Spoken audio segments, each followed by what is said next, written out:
All right, ladies and gentlemen, it's the wee hours of the morning of brew day here at Dood Brewing. Got my cup of brew, got my green on, which could only mean one of two things. Either it's St. Patrick's Day or it's any other day, because green's my favorite color. But it is St. Patrick's Day morning. Long-standing rule, gotta have at least one cup of coffee before I start drinking. You know, you gotta have your rules. Actually, you don't need to have that rule. But, so today, St. Patrick's Day Brew Day with none other than my boy, Chris Bacon Burger. Check out his channel, Burgles Brewing. I'll put a link in the description. He should be zooming on in a little bit. Maybe. I'm brewing either way. He's brewing. We're collabing on this Irish Stout. I've been working on my Irish Stout recipe for a while. Haven't really been totally happy with it. So we were talking one day and we're like, we should just do a collab brew day. I'm like, I'm down. Let's do it. So here we go. Irish Stout brew day going down. Enjoy the show. All right, I was just getting ready to mill in. I wasn't going to record it because I've shown you guys a bunch of times milling in already, but I was just looking at these grains. And just look at it's just so beautiful. Irish Stout. Real simple. We're trying to we're layering our roasted grains. We've got some midnight wheat, some roasted barley, and some pale chocolate in there. So we'll see how she turns out. Another little tip that I just remembered that you guys probably already know, but do your dark grains in the middle of your base malt milling. That way the second, base malt milling sesh will kind of clean all the dark grain dust and bits out so that when you're going to do a pale beer later, it doesn't end up darker than you thought it was supposed to. Quick tip. See all that darkness caked onto the rollers? Let's run the rest of the base malt and see how it looks after that. And that's what it looks like after. Nice and clean-ish.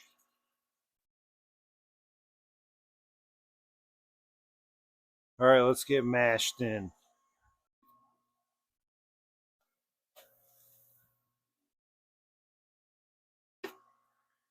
As you've seen in previous time lapses, I like to just sprinkle in the grains, stir them in.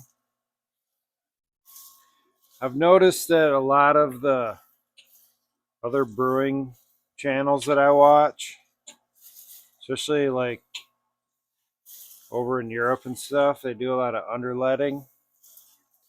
I don't know if that's any better or what. This is just how I've always done it. So maybe if some of you European guys can let me know if there's some advantages that I'm missing out on. Maybe it's faster. But I don't mind this kind of relaxing.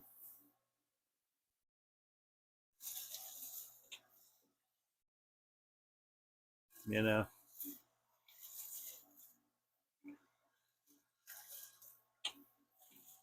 So I'm just going to continue to relaxingly do this. Spare you guys the time lapse. I've been time lapsing you to death.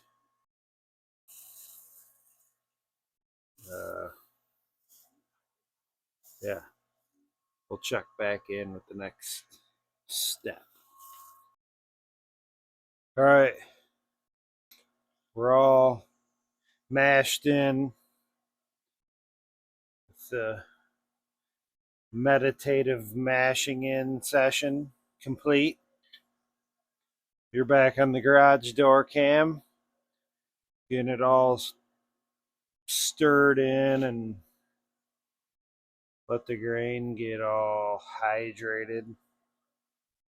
And we'll start the recirculation.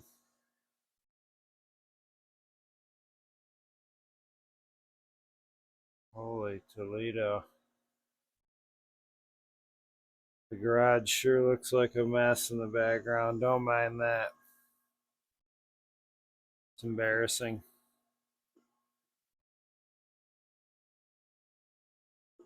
But it's like, do I clean the garage or do I brew?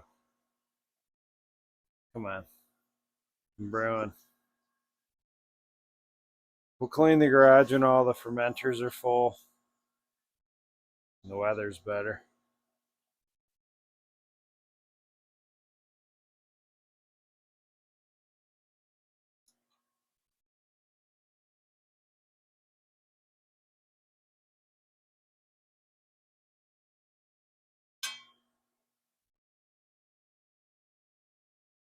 So we're mashing in at 148 to 150 for 90 minutes. Try and really dry this sucker out.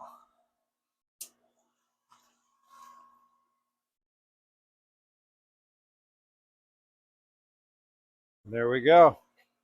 We'll do 90 minutes of continuous recirculation. Just got an alert from Bacon. He's about to mash in. I hadn't heard from him, so I went ahead and fired up his YouTube channel. Just so I could feel like Bacon was here with me brewing. Look at him just caressing that beer. Throwing out all kinds of poetic descriptors. Getting the nose in there. Bacon, you animal. All right, we're mashing in. We'll check back in a minute.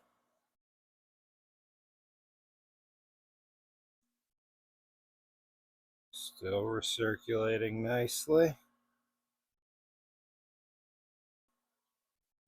Let's have a look at the sight glass. Oh yeah. Nice and dark. All right, so we got about 33 minutes left in the mash. Still recirculating nicely, nice and dark. And we've got Bacon join the party. He's doing brewing stuff right now, but here he is. Bacon in the house and Bacon on the YouTube. We got double Bacon.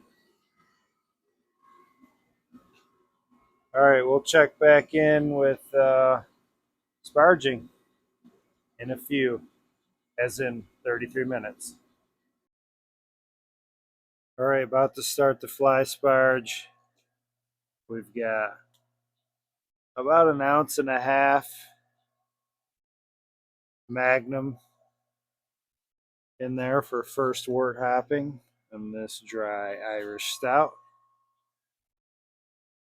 Sparging about to commence. All right, let's start the sparging process.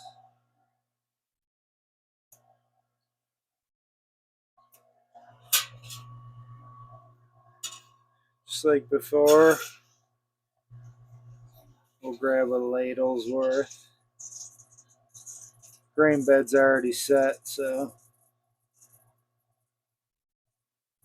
we'll just grab one ladle and we'll go right in for a sample.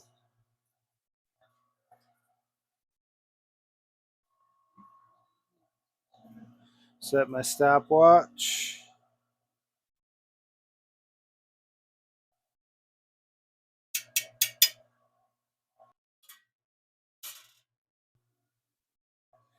Ooh, make sure the boil kettle valve is in the off position.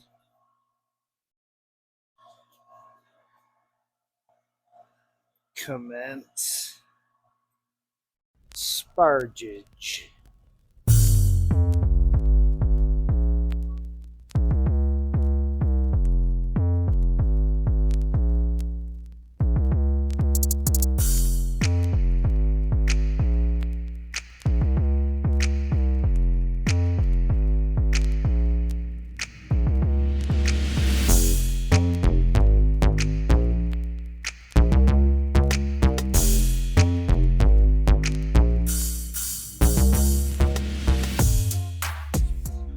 How about that super exciting time lapse?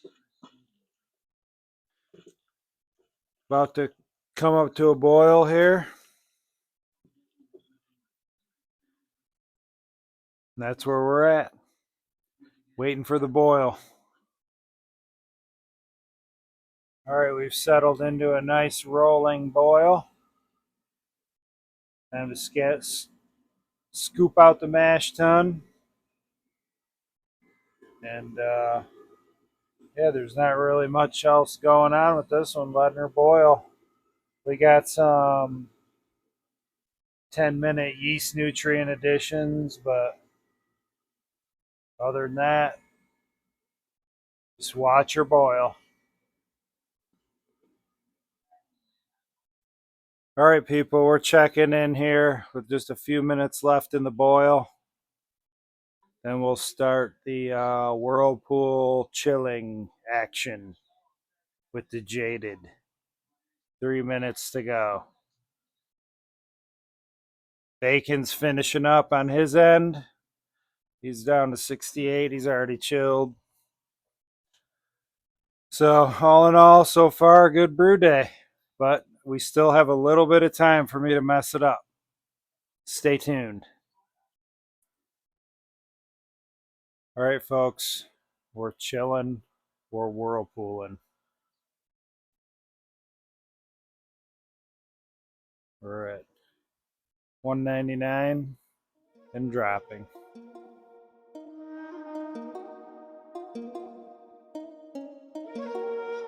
Time to transfer over to the fermenter.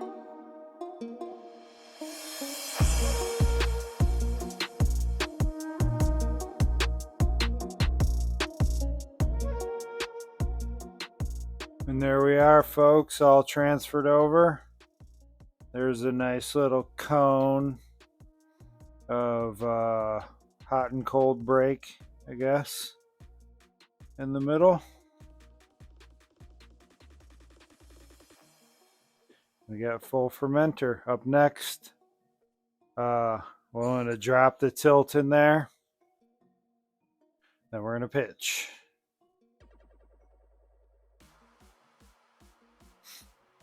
For the Irish Stout, we'll be calling in the Tilt Pro Mini. All right, so far I've been really happy with this. No repeater needed. Just as a little test on the Saison, I put the regular tilt in with no repeater. It connected, it worked. I got up this morning and it was not connected. So I went ahead and threw a repeater on it. It's been working totally fine, but I just wanted to make sure that this is doing something that the regular tilt can't. And the first time I used this, it worked flawlessly. No repeater. Nice strong signal. So we're going to give this a dunk in the sanitizer. and then put it into the fermenter. There we go, all sanitized up. Into the fermenter she goes. And of course, I've got the Whirlpack sample. So we'll go put that somewhere warm. See what happens.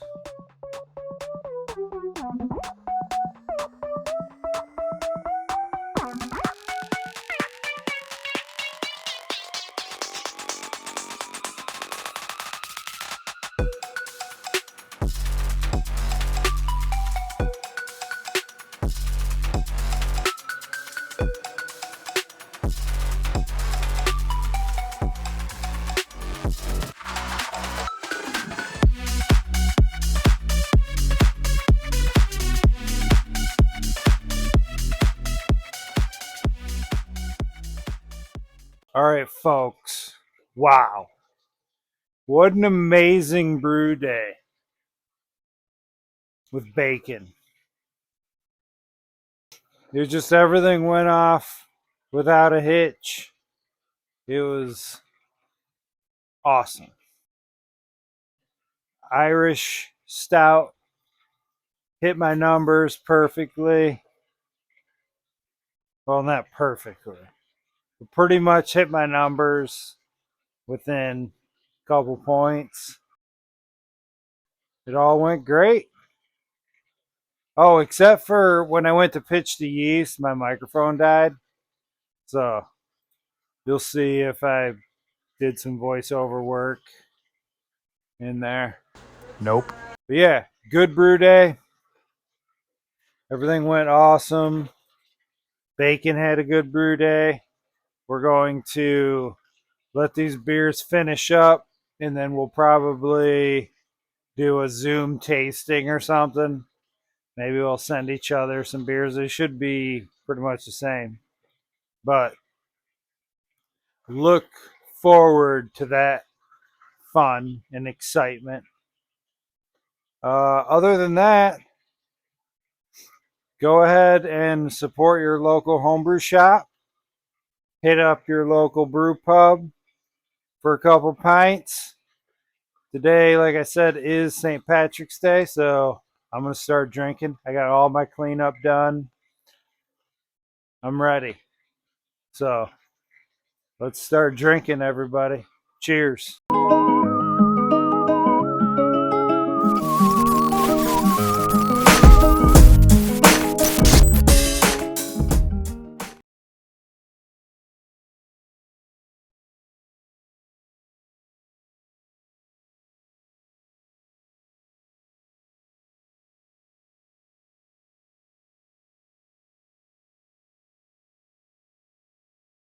How the H do I turn the camera around?